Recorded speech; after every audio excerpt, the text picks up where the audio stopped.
Good morning everyone.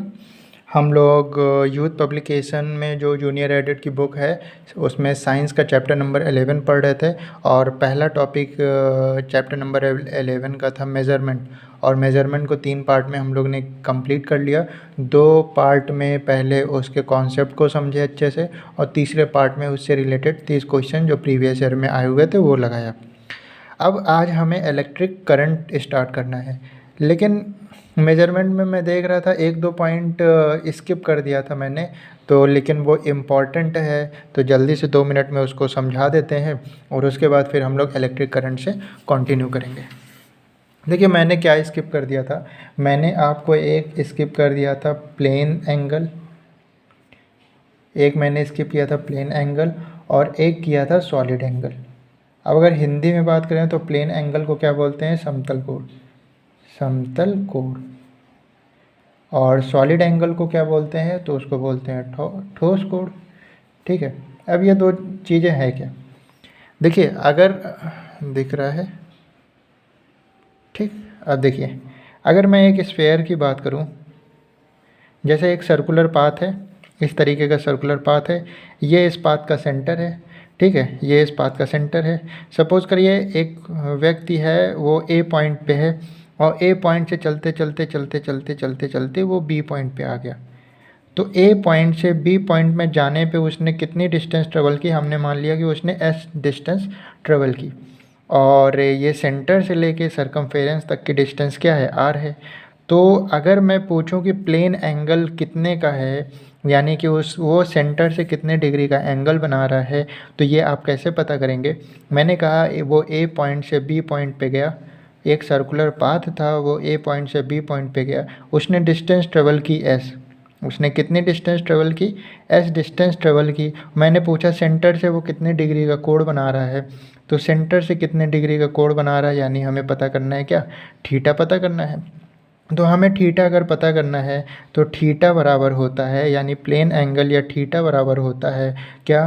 कितनी उसने distance travel की और सेंटर से सरकमफेरेंस की डिस्टेंस क्या है, यानी ये देखिए सेंटर से सरकमफेरेंस की डिस्टेंस यानी रेडियस क्या है और उसने कितनी डिस्टेंस ट्रेवल की है।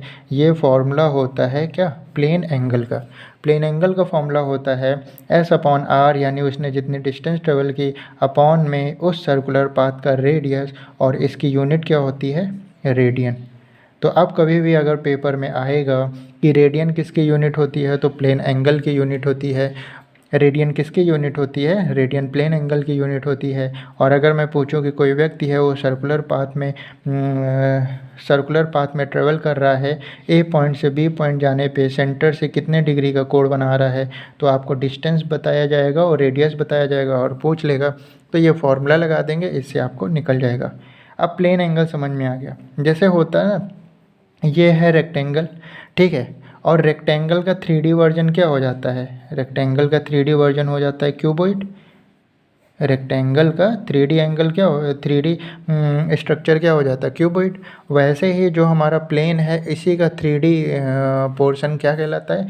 सॉलिड एंगल कहलाता है। उसी का 3D पोर्शन क्या कहलाता है? Solid angle. सपोज करिए ये है, ठीक है, तो ये क्या कहते हैं? ये आपका एक वो है, ये आपका एक स्फेयर है, ठीक है। सपोज़ करिए ये एक तरबूज है, ठीक है।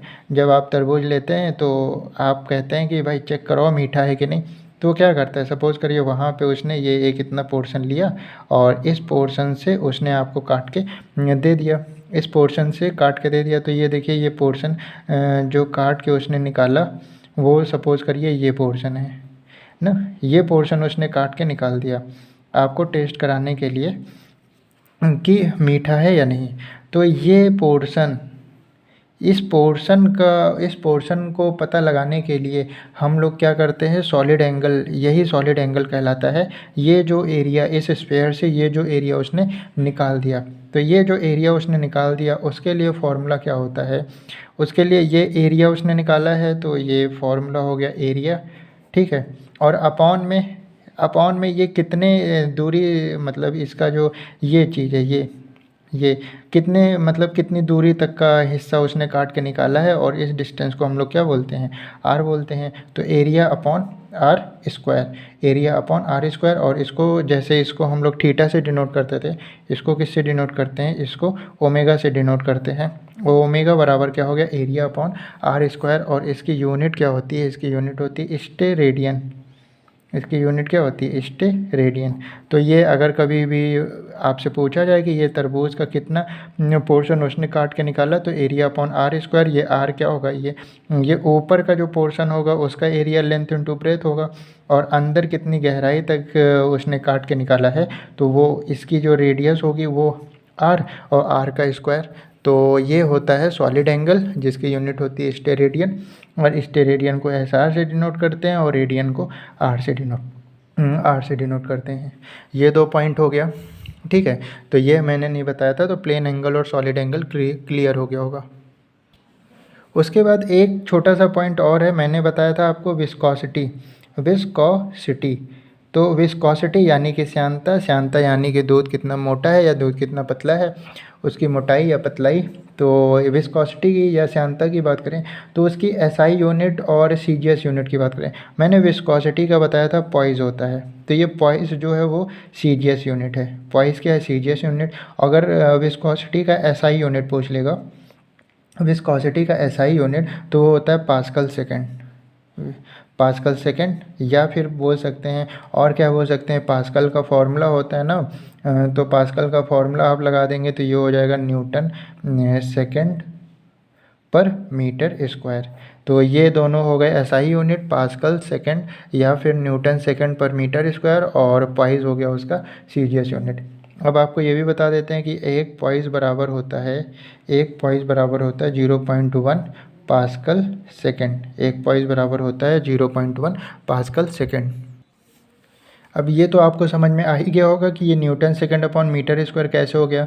तो पास्कल होता है प्रेशर का, प्रेशर होता है फोर्स अपॉन एरिया, तो फोर्स का हो जाएगा न्यूटन अपॉन एरिया का हो जाएगा मीटर स्क्वायर, और पास्कल के बाद सेकंड लगा था तो ये हो गया, तो newton second upon metre square, तो वही लिखा है newton second upon metre square. तो ये यूनिट कन्वर्ट हुई है बस।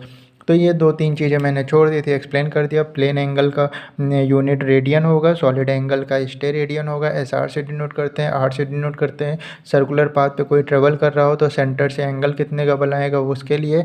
और जैसे सपोज़ करिए एक तरबूज है, तरबूज में उसने इतना एरिया काट के निकाल दिया, तो वो एरिया कितना है, तो उसके लिए ओमेगा बराबर area upon R square. Area ये जो ऊपर का पोर्शन है लेंथ इंटू ब्रेथ, और कितनी गहराई तक गया है तो उसके लिए आर स्क्वायर। तो ये डिस्टेंस जो है वो आर कहलाएगी। तो ये चीज़ें आपको क्लियर हो गई होगी। विस्कोसिटी में थोड़ा सा जो पॉइंट स्किप किया था कि पॉइस सीजीएस यूनिट होती है, एसआई यूनिट पूछेगा तो पास्कल सेकंड, या फिर हम उसको बोल सकते हैं newton second upon metre square. Pascal second से newton second upon metre square कैसे आया वो चीज़ मैंने एक्सप्लेन करी है। और एक पॉइस बराबर होता है 0.1 पास्कल सेकंड के। तो ये इतनी चीज़ें थी जो आपको जाननी थी।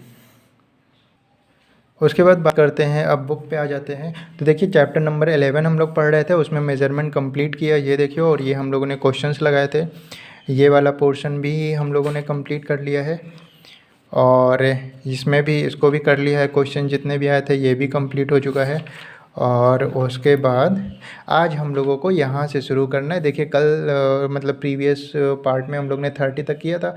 आज हम लोग को मतलब इसका जो पार्ट बी है इलेक्ट्रिक करंट का, तो उसके बारे में पढ़ेंगे। तो पहले हम लोग चीज़ों को समझ लेते हैं, इलेक्ट्रिक करंट में क्या क्या चीज़ें हमको पढ़नी है, क्या फॉर्मूलेज हैं, क्या कॉन्सेप्ट है। उसके बाद तब हम लोग क्वेश्चंस पे आएंगे तो आसानी से क्वेश्चन कर लेंगे। जो भी 20-30 क्वेश्चन दिए हुए हैं इसके, वो हम लोग सॉल्व करेंगे। पहले लेकिन चैप्टर को समझ लेते हैं। बात करते हैं इलेक्ट्रिक करंट। तो इलेक्ट्रिक करंट की शुरुआत जैसे ही हम लोग करते हैं तो सबसे पहले हमें जानना चाहिए चार्ज के बारे में।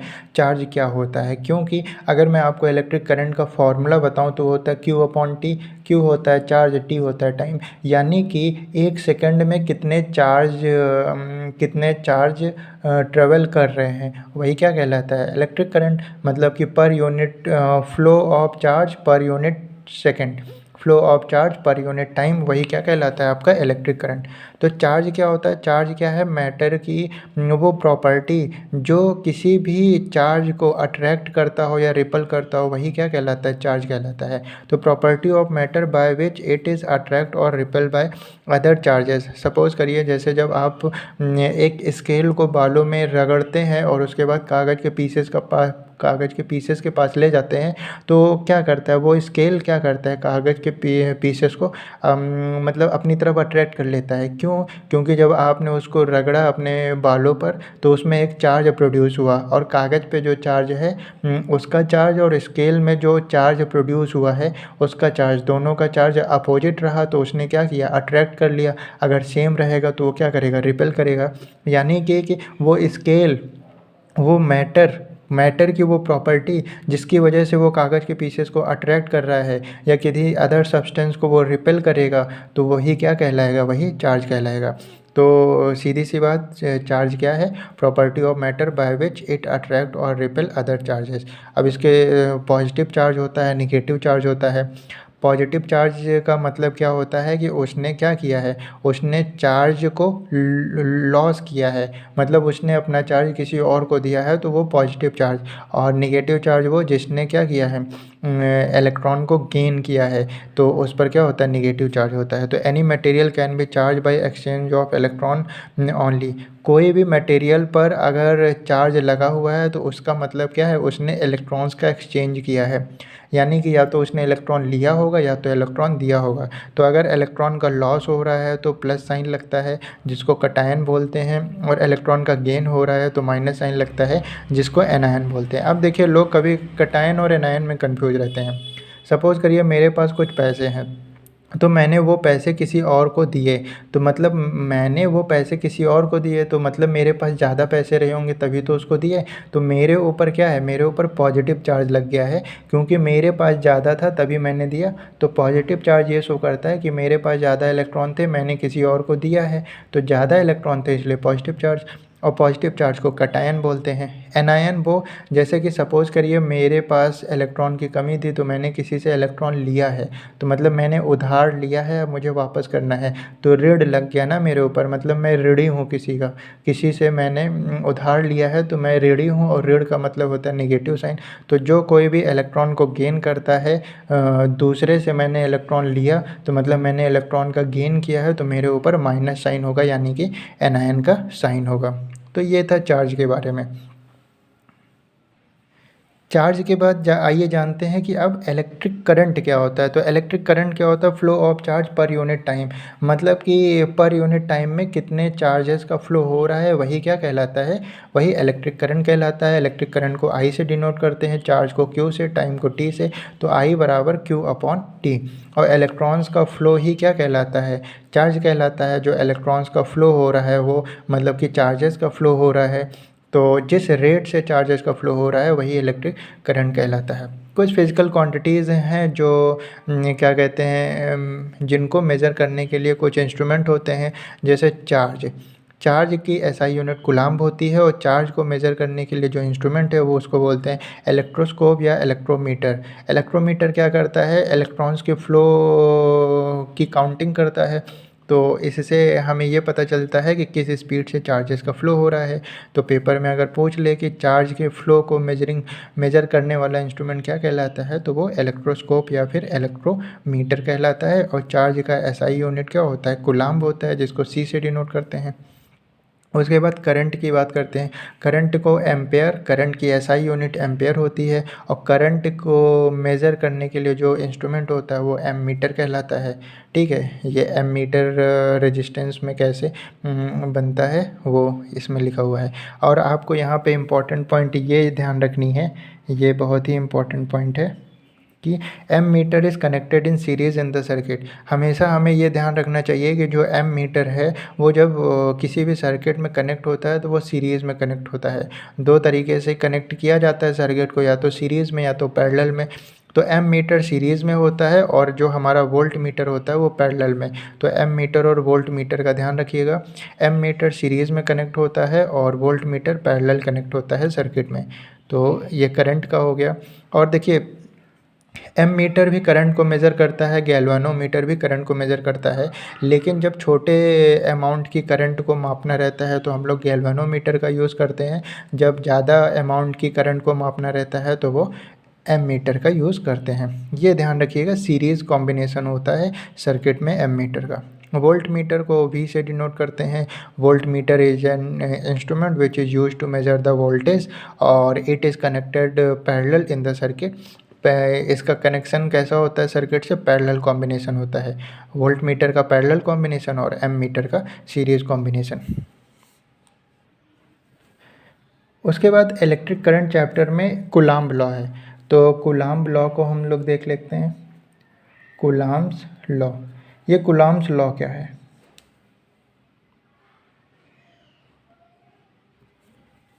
कूलाम्ब्स लॉ देखिए, सपोज करिए दो चार्ज हैं आपके पास, एक चार्ज Q1 है और एक चार्ज Q2 है, और इन दोनों चार्जेस के बीच में जो डिस्टेंस है R है, तो इनमें लगने वाला फोर्स, जो फोर्स है वो जो लगने वाला फोर्स होगा वो चार्जेस के डायरेक्टली प्रोपोर्शनल होगा, और इनके बीच का जो डिस्टेंस है उसके इन्वर्सली प्रोपोर्शनल होगा, उसके स्क्वायर के इन्वर्सली प्रोपोर्शनल होगा।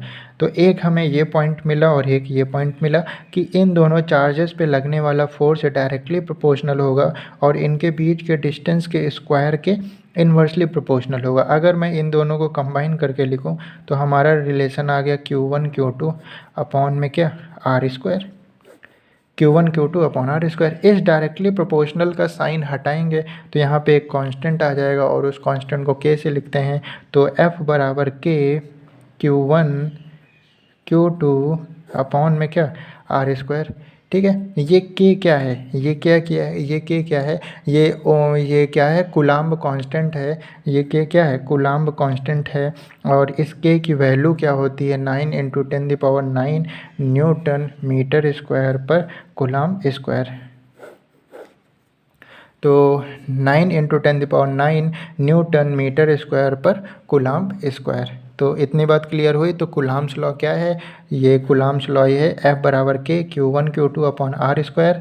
और अब देखिए newton metre square upon coulomb square कैसे हुआ, देखिए F बराबर था आपका K Q1 Q2 upon R square, ये इधर गया ये इधर आया, तो K बराबर हो गया F R square upon Q1 Q2, तो F का होता है न्यूटन, R स्क्वायर यानी metre square upon coulomb square, तो यानी कि newton metre square upon coulomb square.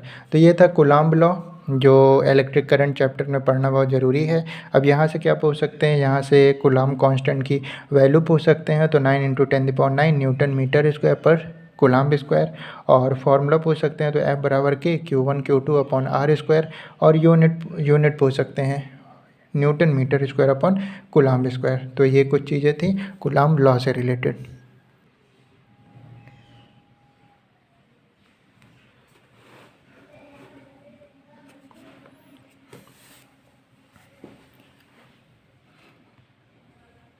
उसके बाद अब कुछ पॉइंट्स हैं जिनके बारे में हमें समझना चाहिए, जैसे कि इलेक्ट्रिक फील्ड। तो इलेक्ट्रिक फील्ड क्या होता है, तो देखिए इलेक्ट्रिक फील्ड का फॉर्मूला हम लोग पहले भी डिस्कस कर चुके हैं कि E बराबर F/Q होता है। यानी कि जैसे कि यहाँ पे एक चार्ज है, यहाँ पर एक चार्ज है, और इसके चारों ओर इलेक्ट्रिक चार्ज कितनी दूरी तक ट्रेवल कर रहा है, वही क्या कहलाता है, इलेक्ट्रिक फील्ड। मतलब वो एरिया, जिस एरिया तक में उस चार्ज का फ्लो हो रहा है। तो field around an electric charge in which another charge experience electric forces. जैसे यहाँ पे एक चार्ज है, प्लस चार्ज है, और इस प्लस चार्ज का इफेक्ट जो है इसके अगल बगल जो भी चार्जेस हैं, तो कितनी दूरी तक उसका इफेक्ट दिखाई पड़ रहा है इस प्लस चार्ज का, वही एरिया, वही फील्ड क्या कहलाती है, इलेक्ट्रिक फील्ड कहलाती है। तो field around an electric charge, किसी भी चार्ज के अराउंड चारों तरफ वो फील्ड जहाँ पर दूसरा चार्ज इस चार्ज के इलेक्ट्रिक फोर्स को मेज़र कर पा रहा है या इलेक्ट्रिक फोर्स को एक्सपीरियंस कर पा रहा है, वो इलेक्ट्रिक फील्ड होता है। और इसका फॉर्मूला होता है F/Q, यानी कि फोर्स पर यूनिट चार्ज वो क्या कहलाता है, इलेक्ट्रिक फील्ड। फोर्स का यूनिट होता है न्यूटन और चार्ज का यूनिट होता है कूलम। तो इसका एसआई यूनिट क्या हो जाएगा, न्यूटन पर कूलम। अब यहाँ से एक बात हमें ये इम्पोर्टेंट मिलती है, यहाँ से एक बात ये सीखने को मिलती है कि अगर हमें कभी भी इलेक्ट्रिक करंट की या हाँ इलेक्ट्रिक फील्ड की दिशा का पता करना है, अगर हमें कभी भी इलेक्ट्रिक फील्ड की दिशा का पता करना है तो हमें पॉजिटिव चार्ज रख कर ही हम इलेक्ट्रिक फील्ड की दिशा पता कर सकते हैं। जब आपने पॉजिटिव चार्ज रखा, जब आपने पॉजिटिव चार्ज रखा तो उसके चारों तरफ क्या होगा, एक एक ऐसी फील्ड बनेगी जहाँ तक इस प्लस चार्ज का इफ़ेक्ट होगा दूसरे चार्जेस पे। जैसे यहाँ पे एक कोई माइनस चार्ज है, यहाँ पे कोई एक प्लस चार्ज है, ठीक है। तो इस प्लस चार्ज को, ये प्लस चार्ज जो है इसका जो फोर्स है, इसका जो इफ़ेक्ट है इस पर पड़ रहा है और इस पर पड़ रहा है। तो अगर ये प्लस चार्ज है, ये माइनस चार्ज है, तो ये इसको अट्रैक्ट करेगा ना। और अगर ये प्लस चार्ज है, ये प्लस चार्ज है, तो ये इसको रिपेल करेगा, सेम चार्जेस हैं। तो कभी भी अगर हमें इलेक्ट्रिक फील्ड की दिशा पता करनी है तो हम क्या करेंगे, पॉजिटिव चार्ज रख कर ही इलेक्ट्रिक फील्ड की दिशा का पता लगा सकते हैं। पेपर में ये क्वेश्चन बना हुआ है कि इलेक्ट्रिक फील्ड की दिशा को पता करने के लिए, इलेक्ट्रिक फील्ड की डायरेक्शन को पता करने के लिए कौन सा चार्ज रखेंगे, पॉजिटिव चार्ज या निगेटिव चार्ज। तो कौन सा चार्ज रखेंगे, पॉजिटिव चार्ज। उसके बाद इलेक्ट्रिक पोटेंशियल की बात करते हैं। इलेक्ट्रिक पोटेंशियल क्या होता है, देखिए जैसे यहाँ पे ये है आपका एक इलेक्ट्रिक फील्ड, ठीक है, ये है आपका इलेक्ट्रिक फील्ड और इसके बाहर कोई एक चार्ज है, इसके बाहर कोई एक चार्ज है और इसको इस इलेक्ट्रिक फील्ड के अंदर लाना है। तो आपको कुछ काम करना पड़ेगा। तो वो काम जो करना पड़ता है किसी बाहर वाले चार्ज को अंदर लाने के लिए, किसी बाहर पड़े चार्ज को अंदर लाने के लिए जो काम करना पड़ता है वो इलेक्ट्रिक पोटेंशियल कहलाता है। तो the work done to bring the unit charge from outside the electric field to a point inside the field is called the electric potential of that point। मतलब कि किसी बाहर पड़े चार्ज को इलेक्ट्रिक फील्ड के अंदर लाने के लिए जो काम करना पड़ता है वो इलेक्ट्रिक पोटेंशियल कहलाता है। इलेक्ट्रिक पोटेंशियल का फॉर्मूला होता है work per unit charge. Electric field का क्या होता था, फोर्स पर यूनिट चार्ज, और इलेक्ट्रिक पोटेंशियल का, क्योंकि यहाँ पे हमें यहाँ पे फोर्स एक्सपीरियंस होता था, यहाँ पे वर्क एक्सपीरियंस करना पड़ रहा है। तो इलेक्ट्रिक फील्ड में फोर्स पर यूनिट चार्ज और इलेक्ट्रिक पोटेंशियल में वर्क पर यूनिट चार्ज। अब वर्क की यूनिट क्या होती है, जूल, और चार्ज की यूनिट होती है कूलम। तो इसका एसआई यूनिट क्या हो जाता है, जूल पर कूलम। इसका एसआई यूनिट क्या हो जाता है, जूल पर कूलम। और इस जूल पर कूलम को ही हम लोग क्या बोलते हैं, वोल्ट बोलते हैं। तो ये था हमारा इलेक्ट्रिक पोटेंशियल। उसके बाद एक पॉइंट यहाँ से ये मिलता है करंट डायरेक्शन, मतलब कि करंट कैसे ट्रेवल करती है। तो करंट का जो डायरेक्शन होता है वो पॉजिटिव टर्मिनल से निगेटिव टर्मिनल की तरफ ट्रेवल करती है। यही कारण था कि इस इलेक्ट्रिक फील्ड में हम क्या करते थे, पॉजिटिव चार्ज रख कर ही इलेक्ट्रिक फील्ड की दिशा को पता कर सकते थे, डायरेक्शन को पता कर सकते थे, क्योंकि वो पॉजिटिव टर्मिनल से निगेटिव टर्मिनल की तरफ करंट का फ्लो होता है। तो ये पॉइंट है कि ये क्वेश्चन बना हुआ है कि अब देखिए इसमें मैंने जो भी नोट किया है वो क्वेश्चंस जो बने हुए हैं उन्हीं को पॉइंट बना के नोट किया है। तो क्वेश्चन ये बना हुआ था कि करंट की डायरेक्शन, मतलब करंट किस तरफ से किस तरफ की तरफ ट्रेवल करता है। तो वो पॉजिटिव टर्मिनल से नेगेटिव टर्मिनल की तरफ ट्रेवल करता है। ये देखिए, ये पॉजिटिव टर्मिनल इधर से आया नेगेटिव टर्मिनल की तरफ, फिर पॉजिटिव टर्मिनल से नेगेटिव टर्मिनल की तरफ।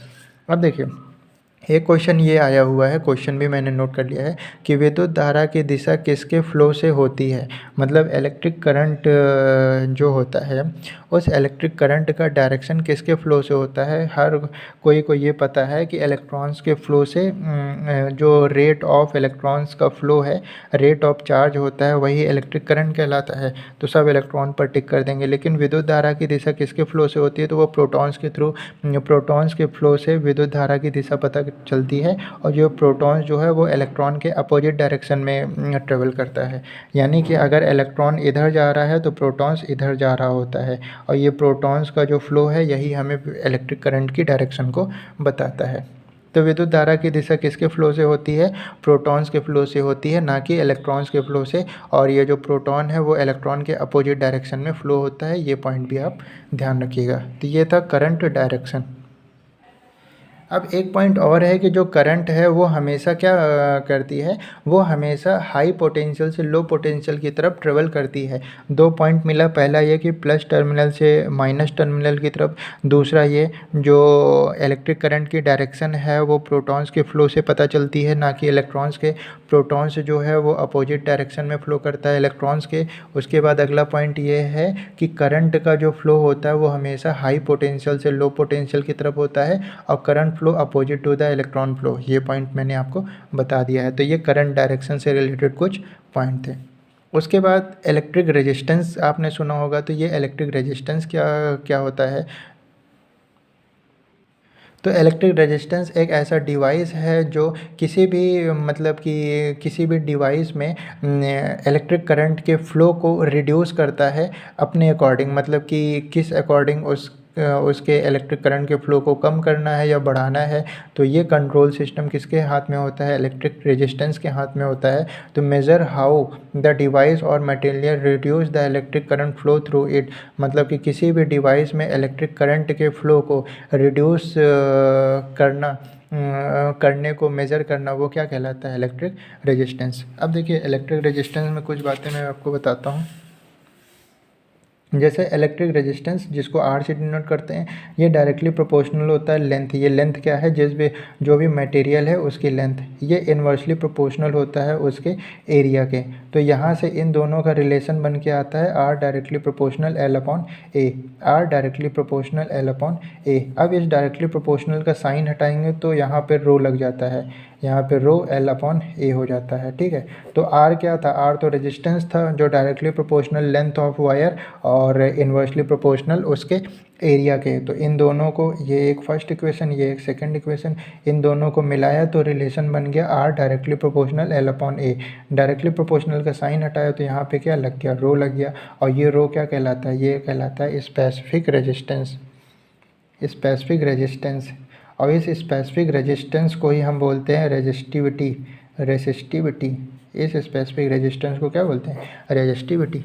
तो यहाँ से अब देखिए क्वेश्चन टफ बनाने के लिए वो क्या कहते हैं, अगर हमने लेंथ को बढ़ा दिया तो रेजिस्टेंस पे क्या फ़र्क पड़ेगा, डायरेक्टली प्रोपोर्शनल है ना, तो लेंथ बढ़ाओगे रेजिस्टेंस बढ़ेगा। अगर वो एरिया को कम करेंगे तो रेजिस्टेंस बढ़ेगा, एरिया को ज़्यादा करेंगे तो रेजिस्टेंस घटेगा। अब तो ये क्वेश्चन टफ बनाने के लिए वो ये करते हैं कि लेंथ को बढ़ाने पर रेजिस्टेंस पर क्या फ़र्क पड़ेगा। भाई डायरेक्टली प्रोपोर्शनल होता है तो लेंथ बढ़ाओगे तो रेजिस्टेंस भी बढ़ेगा, रेजिस्टेंस बढ़ाओगे तो यानी लेंथ बढ़ रहा है। और जब इन्वर्सली प्रोपोर्शनल होता है तो अपोजिट होता है चीज़, एरिया बढ़ाओगे तो रेजिस्टेंस क्या होगा, कम होगा, एरिया घटाओगे तो रेजिस्टेंस बढ़ेगा। तो ये एक तो ये इलेक्ट्रिक रेजिस्टेंस आपको समझ में आया होगा। और उसके बाद यहाँ से स्पेसिफिक रेजिस्टेंस की बात भी क्लियर हुई होगी। उसके बाद इन्होंने बताया है कि इस रेजिस्टिविटी क्या कहलाता है। रेजिस्टिविटी ये कहलाता है, सपोज़ करिए ये है आपका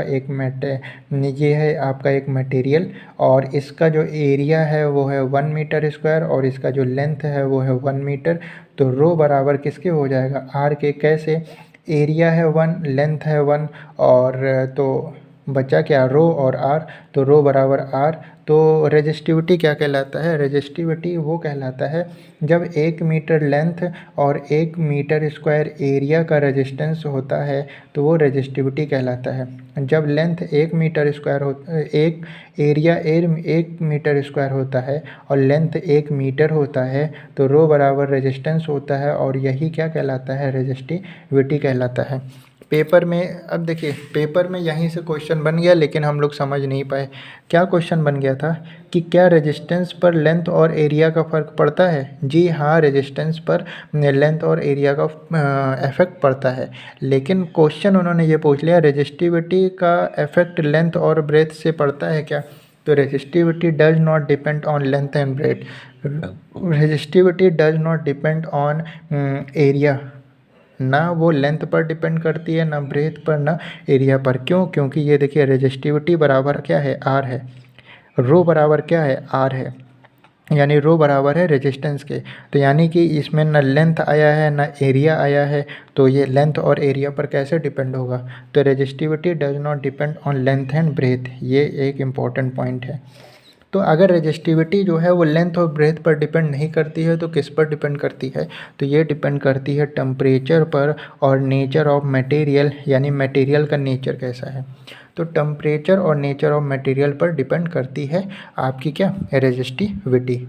तो यहाँ से आपको इलेक्ट्रिक रेजिस्टेंस क्लियर हुआ और स्पेसिफिक रेजिस्टेंस क्लियर हुआ। रेजिस्टेंस की यूनिट ओम होती है, स्पेसिफिक रेजिस्टेंस की यूनिट ओम मीटर होती है। ये बात क्लियर हो गई। उसके बाद electric resistance can be connected by two methods, series combination और पैरेलल कॉम्बिनेशन। मैंने आपको एम मीटर और वोल्ट मीटर जब बताया था तो वहाँ पे बताया था कि जो एम मीटर है वो उसका कॉम्बिनेशन सीरीज कॉम्बिनेशन होता है और जो आपका वोल्ट मीटर है वो आपका वहाँ पर पैरेलल कॉम्बिनेशन होता है। तो ये सीरीज कॉम्बिनेशन क्या है, ये देखिए सीरीज कॉम्बिनेशन कि यहाँ पे 6 ओम, यहाँ पे 5 ओम, यहाँ पे 5 ओम, तो ये सीरीज़ में लगा हुआ है ना। तो यहाँ पे इक्विवेलेंट रेजिस्टेंस अगर पूछता है तो इक्विवेलेंट रेजिस्टेंस का फॉर्मूला होता है R1 + R2, अगर 3 रेजिस्टेंस है तो +R3, 4 रेजिस्टेंस है तो +R4। तो ये तो R बराबर R1 + R2 + R3 + R4 ऐसे आगे बढ़ता जाएगा।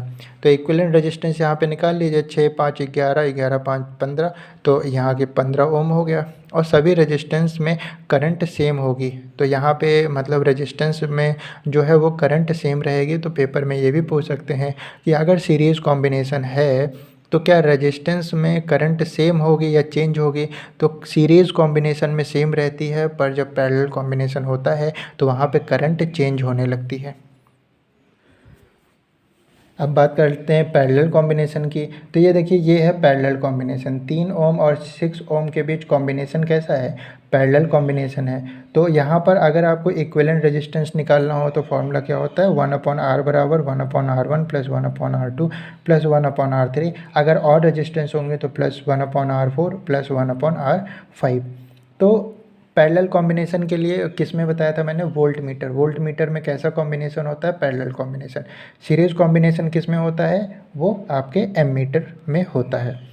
तो इक्विवेलेंट रेजिस्टेंस का ये फॉर्मूला होता है और दोनों रेजिस्टेंस में करंट सेम नहीं होगी। देखिए सीरीज़ में क्या होता था, करंट सेम फ्लो होता था सारे रेजिस्टेंस में, लेकिन यहाँ पे दोनों रेजिस्टेंस में क्या होगा, करंट अलग अलग होगी। और यहाँ पे इक्विवेलेंट रेजिस्टेंस निकाल लिया, 1/3 + 1/6 यानी 1/2, और 1/2 यानी कि इक्विवेलेंट रेजिस्टेंस कितना आया, 2 ओम आया, क्योंकि 1/R बराबर 1/2 के। तो जब क्रॉस मल्टीप्लाई किया तो R बराबर किसके, 2 ओम के। तो ये बात क्लियर हो गई। उसके बाद एक क्वेश्चन ये दिया हुआ है कि ये देखिए ये और ये आपस में कैसे कॉम्बिनेशन है, पैरेलल कॉम्बिनेशन। तो यहाँ से हमने क्या किया, पहले पैरेलल कॉम्बिनेशन का इक्विवेलेंस निकाल लिया। तो 1/R बराबर 1/3 + 1/3 + 1/3, तो ये हो जाएगा 3/3, 3/3 का मतलब 1। तो ये इतने का क्या आ गया, ये इतने का आ गया 1 ओम, बाकी ये 2 ओम और ये 3 ओम है। तो ये 1 ओम है, ये 2 ओम है और ये 3 ओम है। तो जो ये था वो रिजल्ट दे दिया ये। अब ये कैसा है, ये सीरीज़ कॉम्बिनेशन है, तो 1 + 2 + 3 यानी कि 6 ओम। तो यानी कि इस रेजिस्टेंस का अगर मैं इक्विवेलेंस रेजिस्टेंस पूछूं तो पहले आप इस पैरेलल वाले का निकाल लेंगे, तो 1 ओम आ जाएगा, फिर 2 ओम और 3 ओम, और ये सीरीज़ में है तो यहाँ पे क्या हो जाएगा, 6 ओम रिजल्ट हो जाएगा।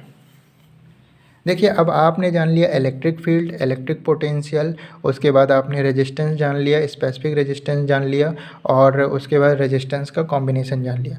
3 चीज़ें और बचती हैं इलेक्ट्रिक करंट में, कंडक्टेंस, कंडक्टिविटी और हीट रिजनरेटेड। तो कंडक्टेंस क्या होता है, मैंने बताया था इलेक्ट्रिक फील्ड में क्या होता है, वो करंट के फ़्लो को मेज़र करता है ना, करंट के फ़्लो को मेज़र करता है, करंट के फ़्लो को रिड्यूस करता है, वो रेजिस्टेंस कहलाता है, और उस रेजिस्टेंस का इन्वर्सली प्रोपोर्शनल रेजिस्टिविटी कहलाता है। तो कंडक्टेंस क्या करता है, ये रेजिस्टेंस जो है वो इलेक्ट्रिक करंट को रिड्यूस करता है, और जो कंडक्टेंस है वो क्या करता है, इलेक्ट्रिसिटी कंडक्ट कराता है पोटेंशियल डिफरेंस में। तो potential for a substance to conduct electricity, मतलब कि किसी भी इलेक्ट्रिसिटी को कंडक्ट करने के लिए जो भी पोटेंशियल चाहिए सब्सटेंस को, वो क्या कहलाता है, कंडक्टेंस। और इसको जी से डिनोट करते हैं, जी बराबर 1/R, आर का मतलब ओम, तो ये हो जाएगा ओम इनवर्स। इसी को महो भी बोलते हैं, इसी को सैमन भी बोलते हैं, सीमेन। और सीमेन की यूनिट क्या होती है, मतलब सीमेन का सिंबल क्या होता है, एस होता है। तो कंडक्टेंस के 3 यूनिट ध्यान रखिएगा, ओम इनवर्स, और महो और सीमेंस को एस से डिनोट करते हैं। उसके बाद कंडक्टिविटी क्या होती है? कंडक्टिविटी होती है how well a material will allow electricity to travel through it, मतलब कितने अच्छे से कोई मटेरियल जो है वो इलेक्ट्रिसिटी को अलाउ कर रही है उसमें पास होने के लिए, वो कंडक्टिविटी कहलाती है। कंडक्टिविटी क्या होता है? ये हमारा स्पेसिफिक रेजिस्टेंस का इन्वर्सली प्रोपोर्शनल होता है, वन अपॉन रेजिस्टिविटी। तो ये और इसको कंडक्टिविटी को सिग्मा से डिनोट करते हैं और रेजिस्टिविटी को और रो से डिनोट करते हैं।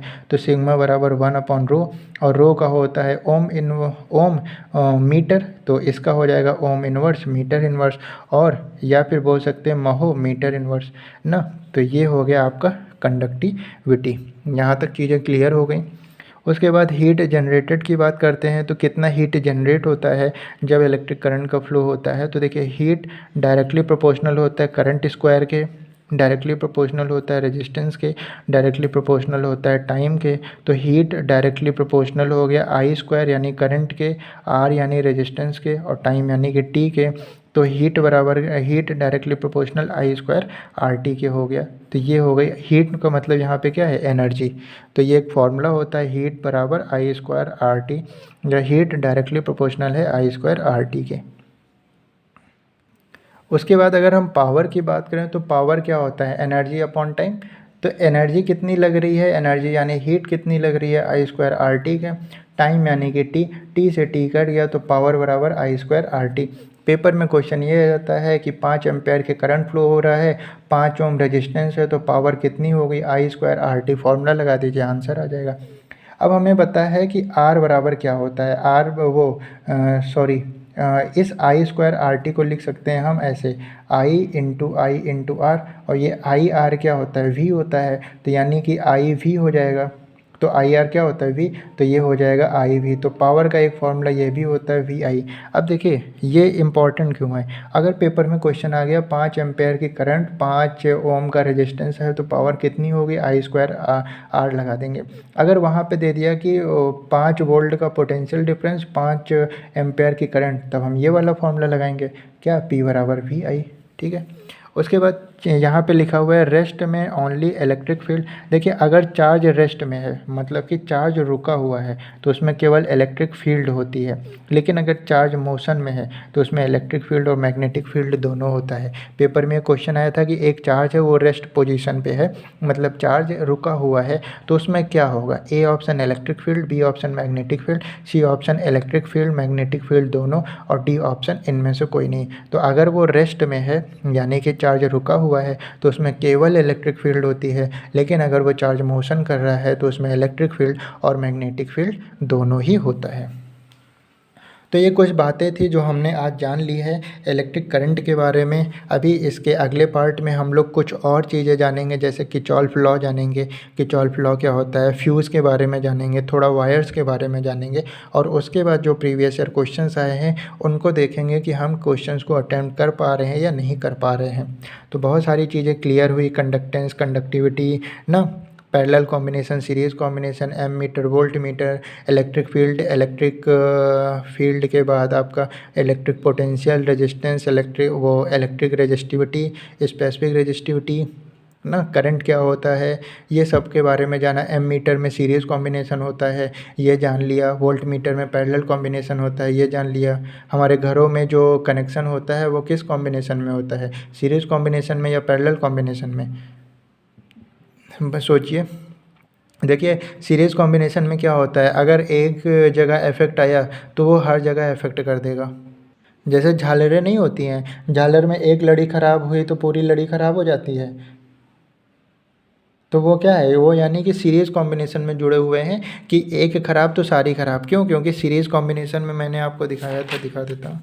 ये देखिए सीरीज़ कॉम्बिनेशन में अगर यहाँ पे इलेक्ट्रिक करंट रुक गई किसी वजह से, यहाँ पे किसी कारणवश इलेक्ट्रिक करंट रुक गई, तो क्या आगे फ्लो हो पाएगी? नहीं। तो मतलब कि यहाँ पे फिर करंट पहुँचने से रही। और सीरीज़ में हम लोग ने क्या पढ़ा था कि मतलब कि करंट हर जगह सेम होगी, यहाँ पे रुक गई तो आगे करंट नहीं जा पाएगी। तो झालर की एक लड़ी ख़राब हुई तो सारी लड़ी ख़राब हो जाती है। तो अगर मैं पूछ लूँ कि सजावटी झालरों में कैसा कॉम्बिनेशन होता है, तो सीरीज़ कॉम्बिनेशन होता है। लेकिन घरों में पता चला एक लिविंग रूम में बल्ब ख़राब हो, मतलब लिविंग रूम में बल्ब नहीं जल रहा है, बाकी कमरों में जल रहा है, तो यानी कि हम समझ सकते हैं कि हमारे जो घर होते हैं उनमें पैरेलल कॉम्बिनेशन होता है, और जो सजावटी झालरें होते हैं वहाँ पर क्या होता है, वहाँ पर सीरीज़ कॉम्बिनेशन होता है। ये पेपर में आया हुआ क्वेश्चन है।